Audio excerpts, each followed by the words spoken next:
Warning, this podcast contains baseball.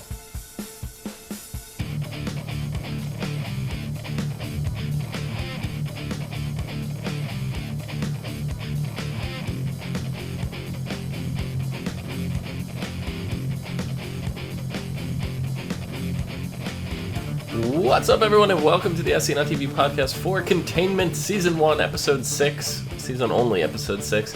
He's still the rising Tumult. I'm your host, Dom. With me is Nikki and Mike. Mm-hmm. Hello. How's it going? It goes good. It goes this good. Podcast did contain baseball. It did.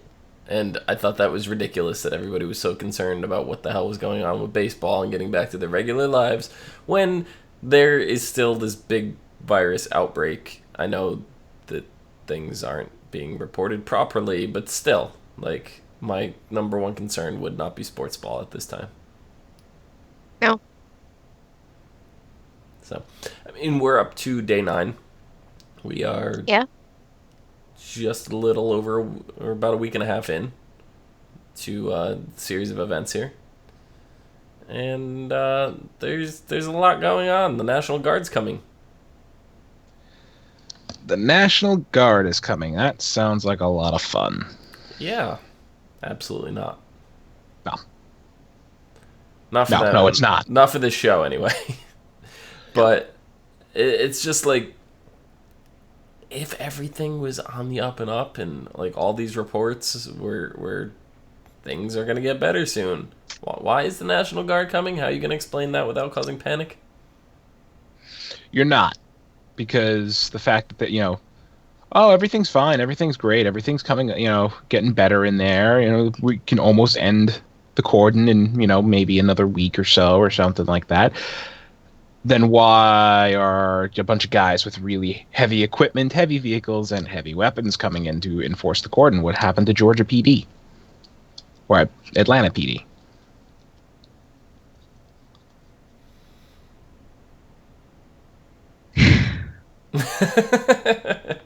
Yeah.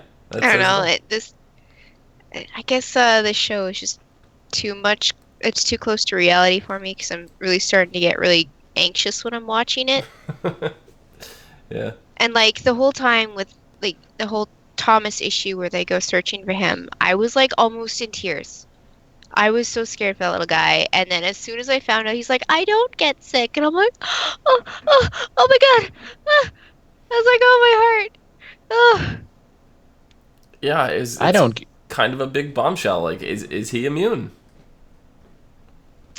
If he is, then they could start working on a vaccine. Either that, yeah, he's immune in some way, shape, or form. That would be amazing. Halfway through the series to find out possible, immunity, possible treatment, anything to create this vaccine. That's a good time to introduce it.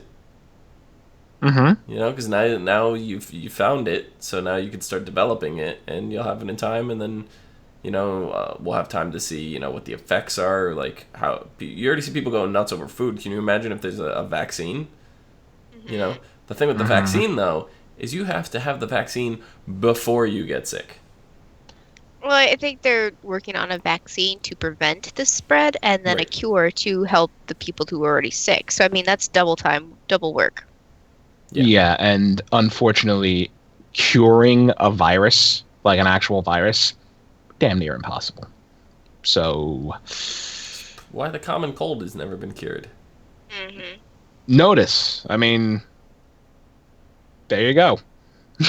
And, people still get vaccines, for the flu and all that stuff, and still end up getting sick. So it's not fail-safe. The way the vaccine works is you're actually injecting a small strand of the virus into your body, but small enough that, your body should be able to fight it off. And that's going to be the tricky part of finding a vaccine here is the correct dose, everything like that. And you're going to have to find, you might have the correct dosage for a rat, but when you get the correct dosage for a person, that might be a completely different story. And the other issue is, like Nikki said, oh, people get a flu shot and still get sick anyway. The amount of strains you're dealing with, Hope to God this thing hasn't mutated in any way, shape, or form. Like, you come up with a vaccine, that's great, just people are still getting sick. Yeah. Yep. And then, I mean, it's great you come up with a vaccine, but would they actually deploy it to the the people in the Cordon, or would they just let it ride itself out and all 4,000 of them die? They'd probably, well, Lex at least is not going to let that go. You know, he's got Jake in there. You know, he's got people, Jana. You know, all these people in. He's going to get them to them somehow, some way. I don't know. Brian in chat asks if Teresa were to get the virus, would it infect the baby too? We wouldn't know because the virus would kill her within 16 hours. Yeah, the only way we could find out, you know, something like that is if it happened, like, just at childbirth. And I'm going to say that the child would be okay. My logic behind that is, correct me if I'm wrong, but mothers who have AIDS can give birth to children that don't have AIDS. Correct. And in fact, Yeah. that's one of the ways they figured out how to potentially cure AIDS. Yeah. So I would go and say that if she caught it at the very tail end, like as she was getting ready to give birth, the child would not be infected. So,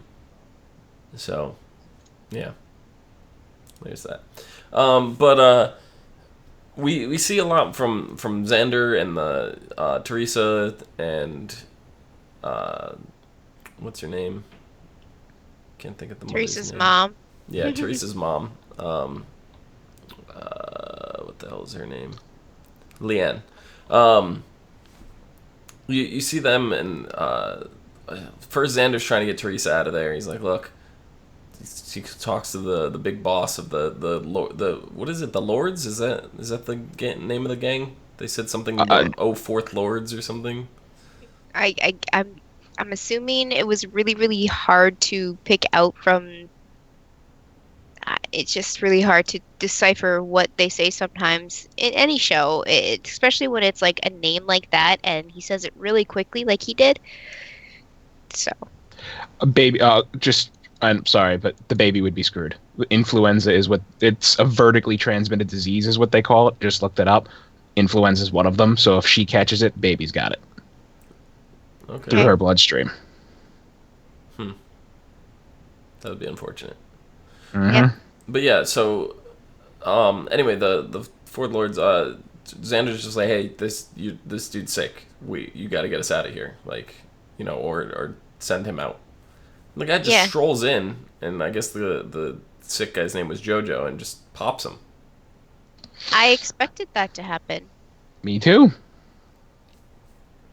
Like, there was no surprise there. No.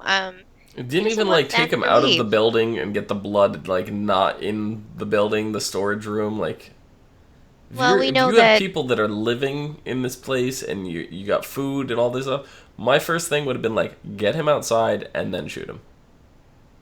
Yes, but we know that the virus can't stay alive much longer after a dead host. Right, but they don't know that. Yes, they don't know that, but I mean, it seemed like, you know, they weren't really going to be using. He didn't give a shit about the storeroom apparently, so something's up there. But you know, strange, crazy turn of events. Leanne actually helps them out. Like, I did not expect Leanne to help them out of the store at all. Well, she lost complete control. She's not the one making money anymore. But why even does it so, matter? She's like, pull your weight, earn your keep. You know, like all this stuff before all that went down. And I'm just like, ooh, okay. I think she was trying to set a visual for everybody else around. Like, she was trying to be like, okay, you know, I'm going to be a hard ass, so when I actually do help, it doesn't get pinned on me. Mm-hmm. Mm-hmm. I guess. Yeah. We find out at the end of the episode, though, that the radio got snuck into the bag. Was that intentional? Did Leanne put that there on purpose? I have a feeling she did.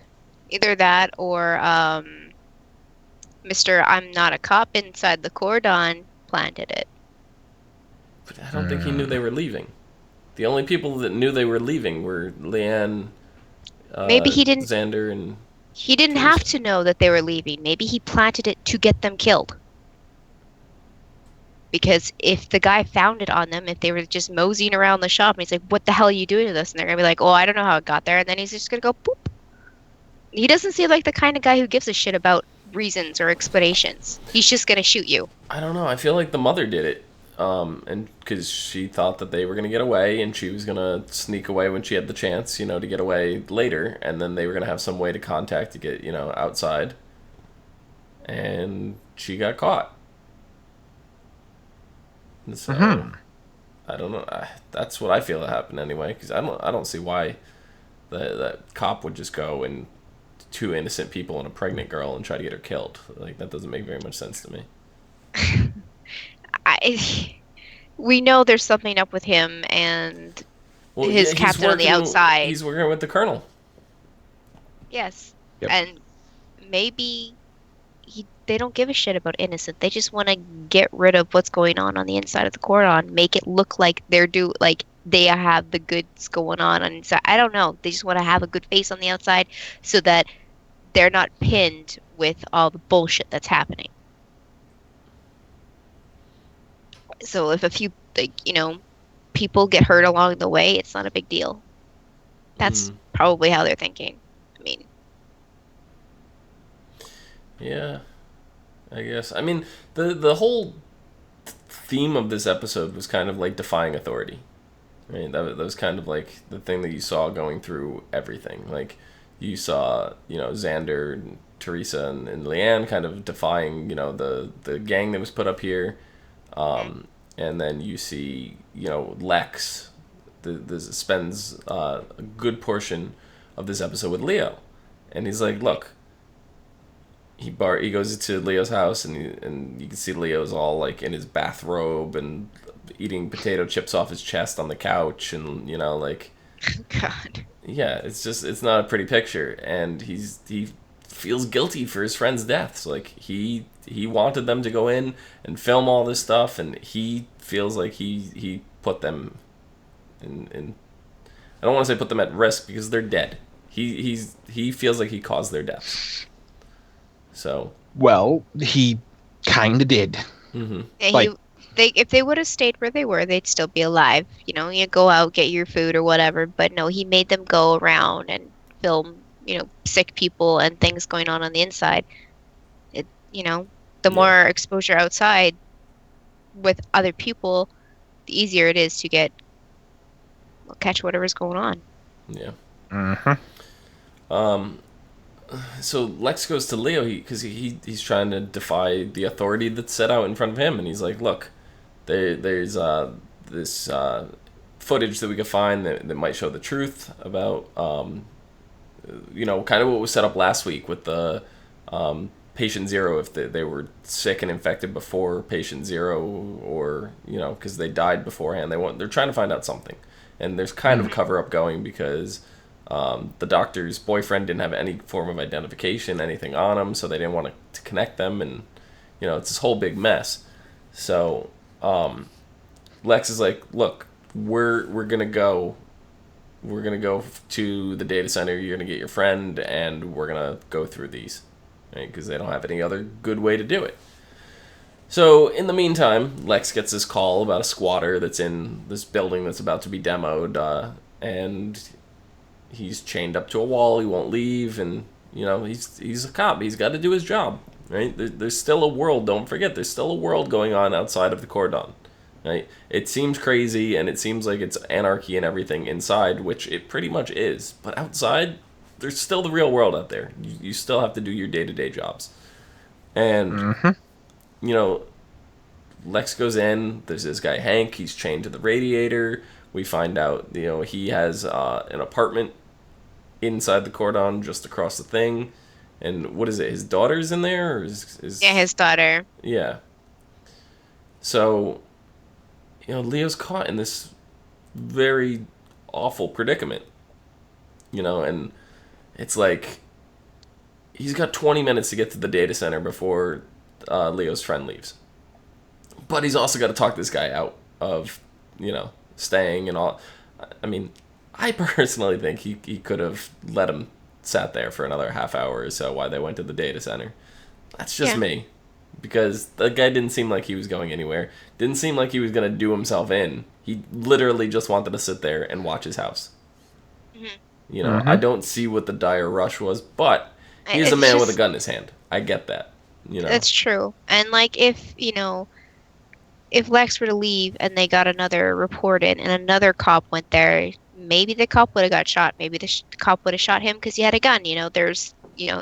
Lex knew what was going on in that guy's head before he even sat down and talked with him. He just needed more details to, really calm him down and get him off that chain. Yeah. In the meantime, Leo gets mad. He storms out of there. He throws a little hissy fit. He's just like, no, my guy's gone. That's it. I'm out. But then he ends up coming back, and he's like, look, realized you still have a job to do. You dangled this piece of meat in front of me. I still have a job to do. I'm a reporter. I can't let this story go. So he comes back with this forged warrant, that Lex didn't want to use in the first place. But, Lex kind of realized at this point, if he wants the information, he's got to get his hands dirty. He can't just sit back and play both sides. He's got to make a move for one side or the other. And he chose to make the side that's going to give the answers. Because he's not getting answers by, all this time. 9 days later, he's been playing nice. He still doesn't have a single answer. And we even see, at the end of the episode, he's still being treated like a criminal. He's being treated no different than anybody else. Like, goes in, and as soon as he comes out from talking to Jake, he's like, search him. Like, what? They want, make sure nothing gets out. Like, because that media, the picture of the dead people that Xander took, that got out somehow. I get it. And I think it was more because Leo, too. Yeah, Leo did it. Well, it was Leo did it. They knew Leo did it, and now Lex is driving around with Leo, and they pointed that out. Like, oh, what are you driving around with him now? So. Mm-hmm. But I don't know. I like the whole story with Hank, the squatter guy. And it was very nice of Lex to kind of go out of his way to get the video for him, from the daughter through Jake. Yeah, that was really great. And when they held him up and he goes, it's personal. Watch it. I'm assuming they watched the video and they're just like, oh, okay, they probably just saw the first 10 seconds and was like, oh yeah, it's personal. But I believe that they got even more information on there, like the hospital records and stuff like that.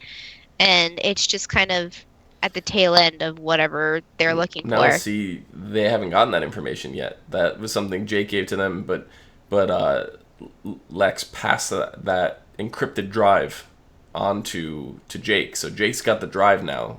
That they have to go and encrypt everything. That's got all the footage and the records and stuff. That's what they got from that data center that was corrupted. So right. I'm talking about the hospital records that Jake and Katie found. Not the hospital video that they were trying to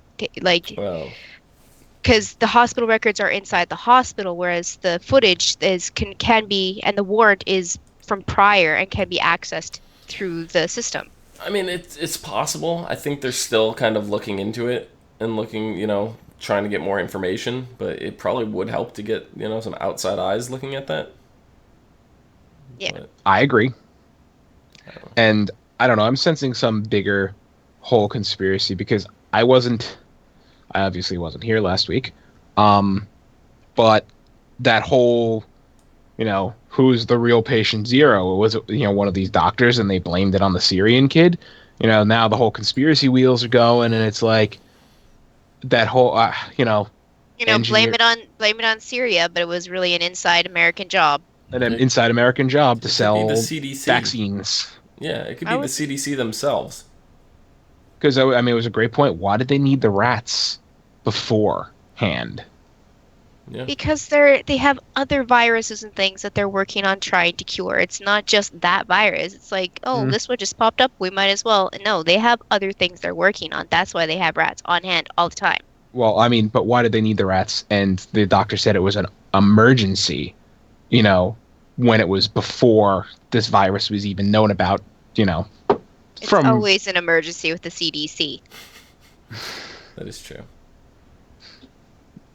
Okay, I guess that's true. Yeah.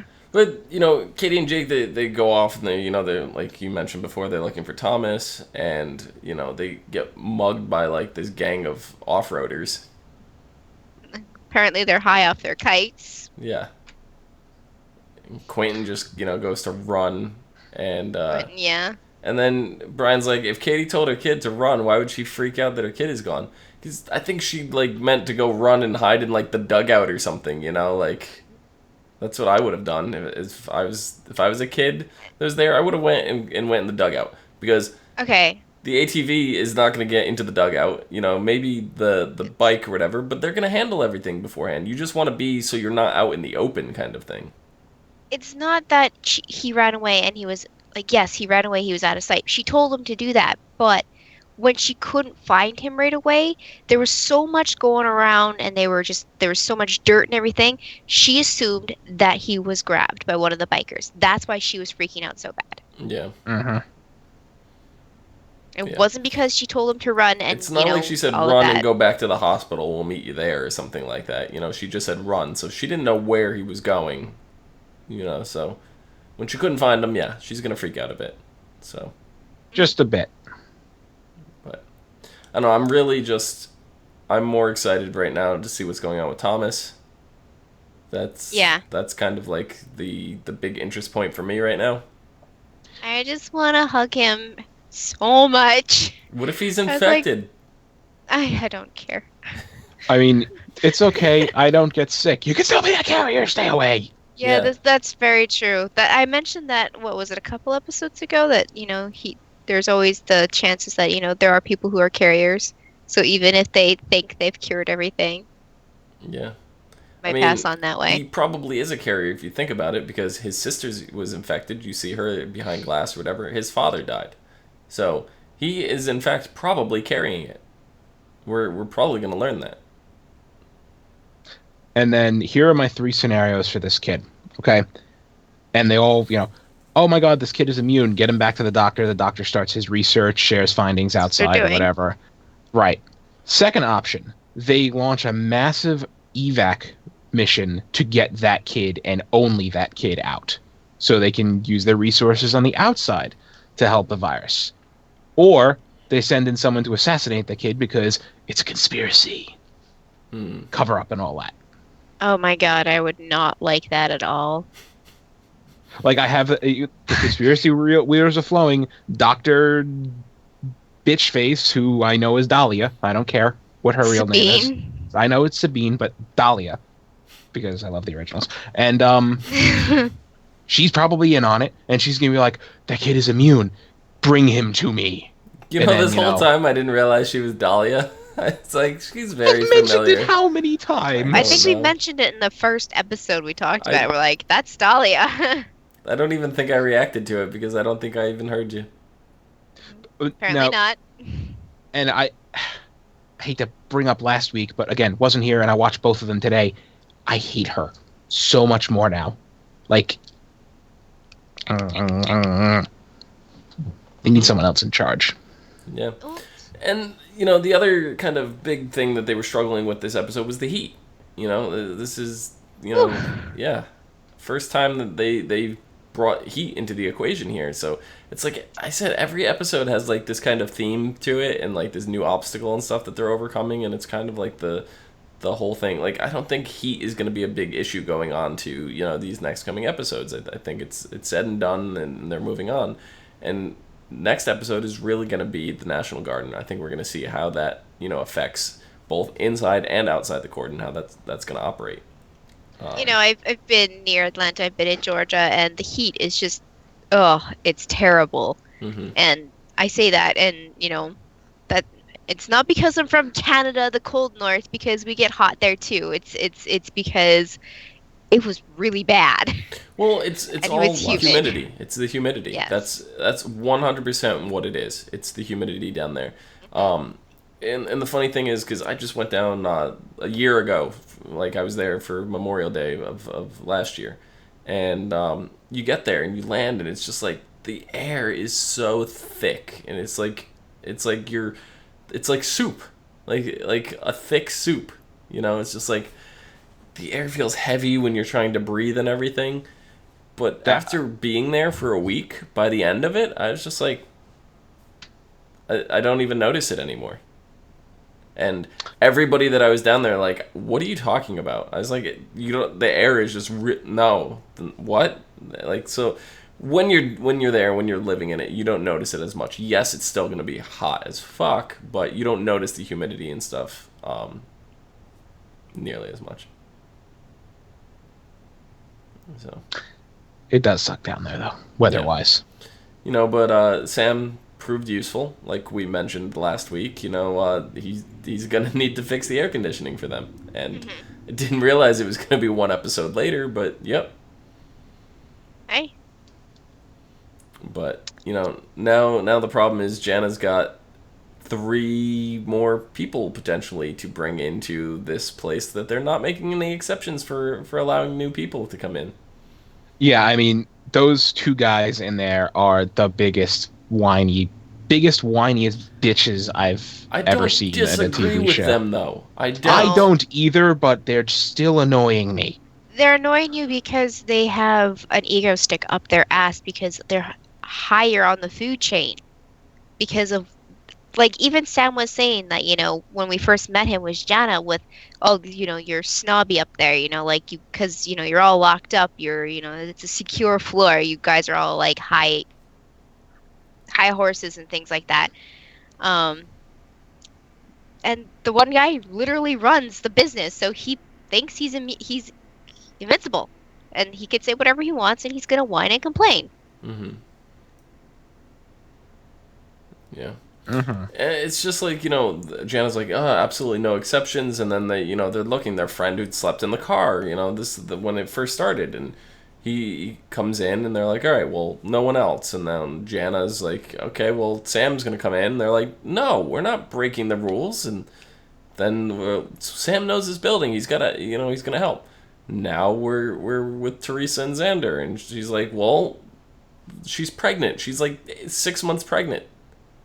Like, she said she was 10 months pregnant. She's like 10 months pregnant. Yeah. And it's hilarious because she looks huge, which means by saying like she's 10 months pregnant means she's going to pop any day now. Yeah. She is. And she's, it's been said before that she is 9 months pregnant. Mm-hmm. It's, 9 months in a week, 9 months in 2 weeks, something like that. So, any day now. Yeah, and then, it's like, okay, then they're like, well, there's how many other pregnant people inside the Cordon, but how many of them are at our door? And they're just like, all right, whatever, so now they're all inside there. And then, that's when Teresa's mother shows up. And it's like, she's there. With a gun to her head. Yep. Yeah.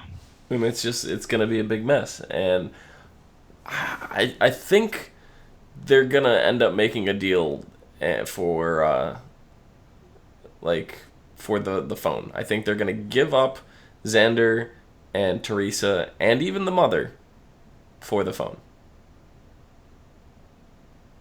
I don't know. I don't know if they're gonna go that far.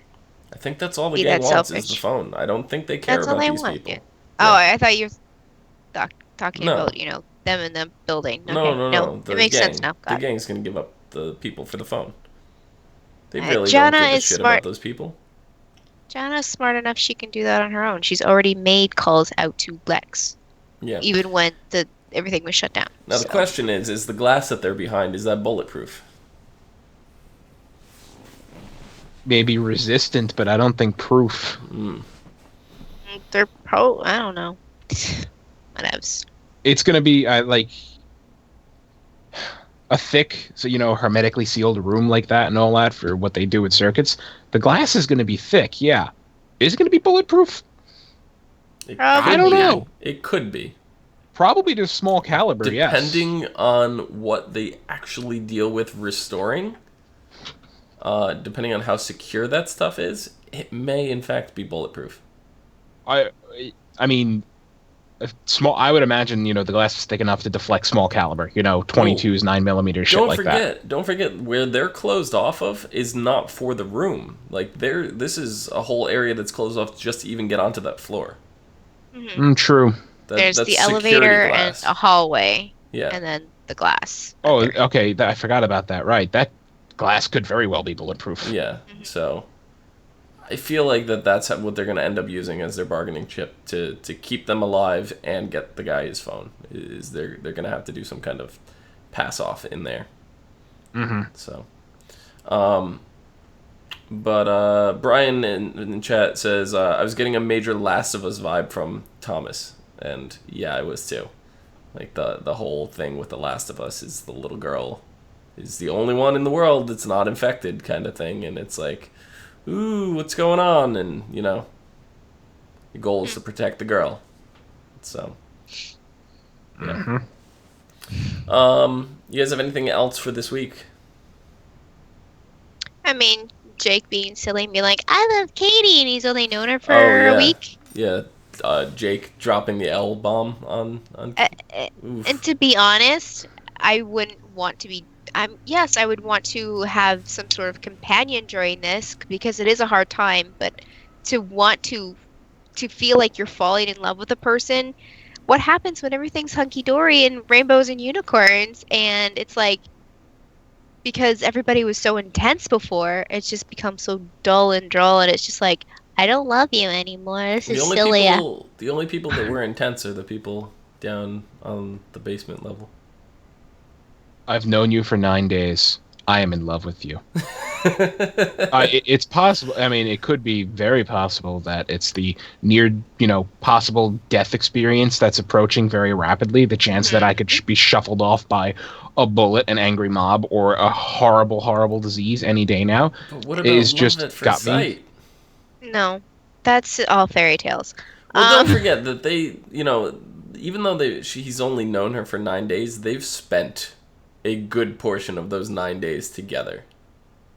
It's not like I've known you for 9 days. We've talked on the phone through text for like an hour collectively. I saw you maybe once or twice. He's spending what a normal person would spend across a 9-day period with someone.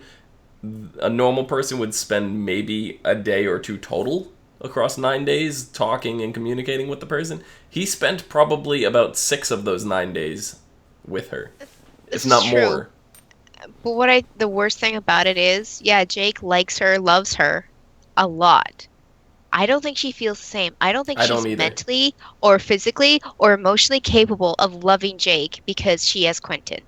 And because of the situation, she's not going to love him back right away, like right now. Like maybe after the Cordon's done and, everything's better and they've actually had normal time together, because this isn't normal. I don't think she's, she doesn't like him back like that. She likes him, but not like that. She likes him, but she doesn't like him. Yeah.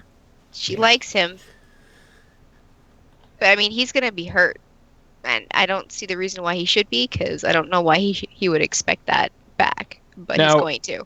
Before we close, it's a Julie Plec show. Before we end I just want to say really quick though that when Lex responded to Jake's comment and he goes, "Well, that's out of left field," all I could think of is, Lex, just because this is a baseball episode does not give you the right to make a really bad pun like that. Oh my god. Ugh. I was so, you mentioned that you're really happy that they focused on Henry a lot of the episode, and I was too, because the whole base Henry, Hank, an H name, I don't give a shit.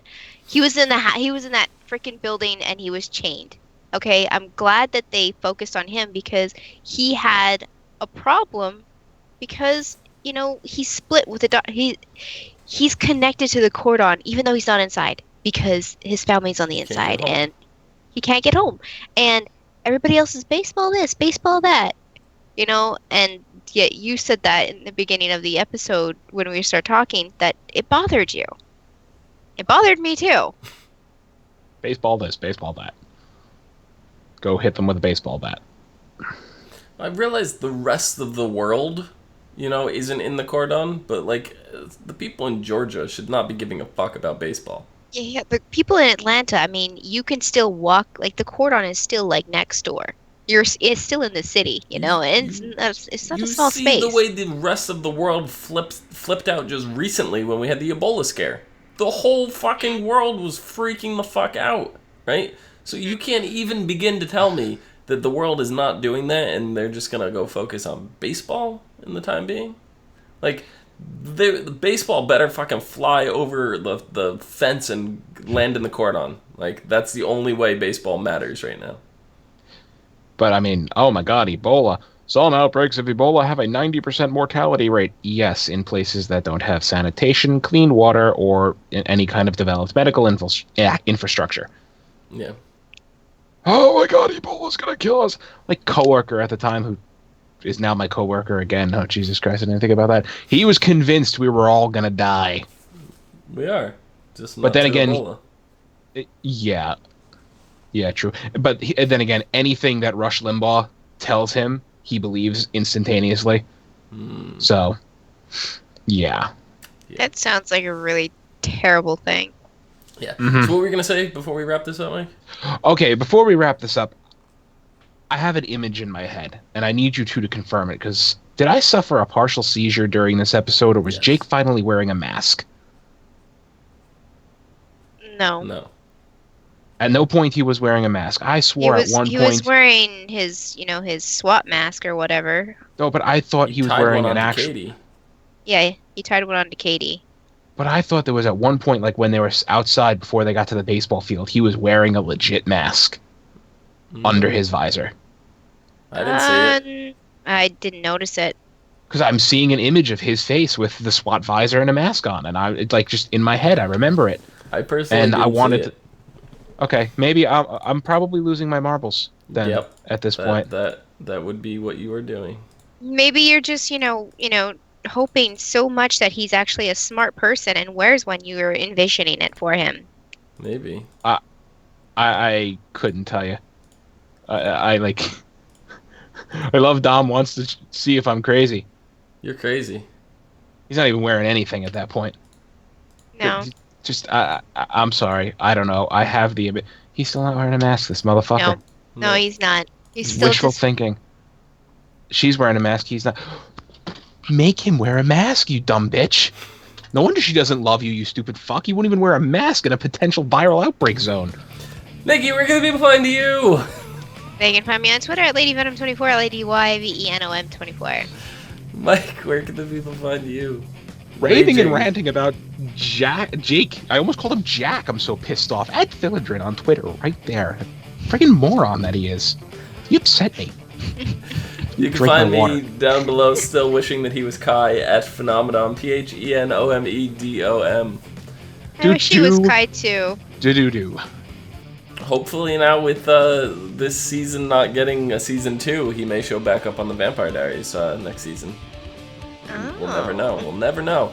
But you can find us all and more on Facebook, Gmail, G+, Twitter, MySpace, and right here on YouTube at /ASOTV Podcast for some more podcasts for some of your favorite TV shows, movies, and games. Okay. Until next time. Next I time. forgot to read the synopsis. Inferno! Oh god. With the Cordon now under the purview of the National Guard, Lex finds himself clashing with Captain Lee Scott, who is now in charge of the operation. Inside the Cordon, Jana steps up after the Data Recovery Center becomes an attack by a violent group of addicts looking for more drugs. Elsewhere, Xander and Leanne continue to disagree over Teresa and the baby's interests, while a desperate plea from Jana leaves Lex's world turned upside down. So, it seems like maybe they went back. Xander, Leanne, and Teresa maybe have gone back. Or got away. But I don't think they're with Jana anymore. So. Yeah. I knows? mean, they probably... I don't know. I don't even want to speculate. It's just... Till next time. Till next time. See what you did, Jack? You fucked it all up. You almost forgot the synopsis. Jack? In his non-mask wearing ways. Jake? I'm aware it's Jake. I'm so mad at him, I'm going to call him Jack from now on.